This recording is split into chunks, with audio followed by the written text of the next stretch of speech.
आज हम लोग चर्चा करेंगे article 1 clause 1 of the constitution of India की और ये जानने की कोशिश करेंगे कि आखिर आर्टिकल 1 क्लॉज 1 इस मुल्क को एक संघ बनाए रखने में कैसे एक अहमियत अदा करता है।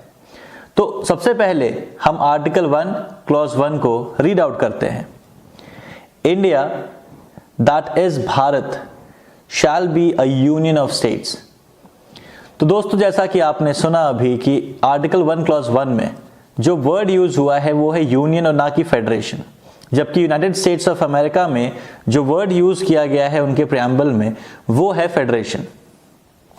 कॉन्स्टिट्यूएंट असेंबली में भी कॉन्स्टिट्यूशन के पास होने से पहले काफी डिस्कशन और डिबेट्स इस पे हुए कि जब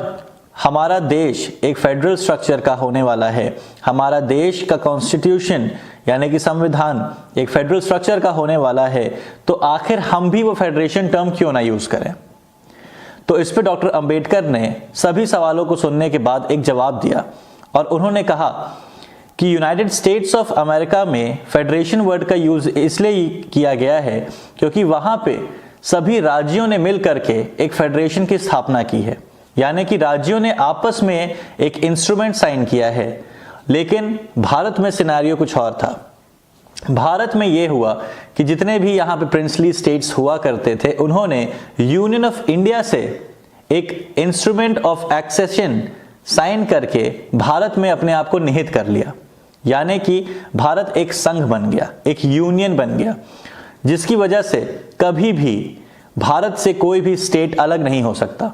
और दूसरी चीज जो डॉक्टर अंबेडकर ने कॉन्स्टिट्यूएंट असेंबली की डिबेट्स में आंसर करते वक्त बताई वो ये थी कि यूनाइटेड स्टेट्स ऑफ अमेरिका के बनने के बाद जब वहां पर सिविल वॉर होने लगी तो वहां पे जितने भी राज्य थे जिन्होंने मिल करके यूनाइटेड स्टेट्स ऑफ अमेरिका की स्थापना की, उन सभी ने अपने आप को अलग होने के अधिकार को त्याग दिया।